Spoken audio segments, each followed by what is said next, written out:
राहुल गांधी ने अमित शाह पर निशाना बनाया। उन्होंने कहा कि लोकसभा में विपक्ष के नेता राहुल गांधी ने कहा है कि मुद्दा पर ये नहीं है कि अमित शाह संसद में आकर समान विषयों पर भाषण दे। सवाल यह है कि दिल्ली में छात्रों पर गोली चलाने की अनुमति किसने दी।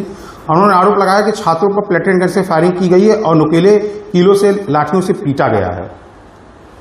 राहुल गांधी जी झूठ बोल रहे हैं कि जो मजिस्ट्रेट होते हैं जिनकी ड्यूटी लगाई जाती है वो जिलाधिकारी के निर्देश पर वो वहाँ कार्रवाई करते हैं धरना स्थल पर, चाहे वो दिल्ली जंतर मंतर हो चाहे कहीं भी हो। त्वरित फैसला लेने का अधिकार मजिस्ट्रेट के पास होता है। और जहाँ तक सदन की बात तो कह रहे हैं तो सदन में मुद्दों पर चर्चा नहीं करेंगे तो खाली वहाँ बाहर प्रदर्शन करने के लिए सदन बना है। जनता चुन के भेजती है सदन के अंदर जाकर के देश के लिए, प्रदेश अपने क्षेत्र के लिए, जनता के विकास के लिए, देश के विकास के लिए जनता चुन के भेजती है कि आप जाओ और वहाँ चर्चा करके कानून बनाओ विकास के लिए। तो अमित शाह जी चर्चा नहीं करेंगे, खाली राहुल की बात मानेंगे। उन्होंने ये भी कहा कि अमित शाह संसद में आने का साहस नहीं है। आरोप लगाया कि अमित शाह आकर विपक्ष के सामने खड़े होकर साहस नहीं है। 15 दिन में नरेंद्र मोदी और अमित शाह ने इस मुद्दे पर जवाब नहीं दिया।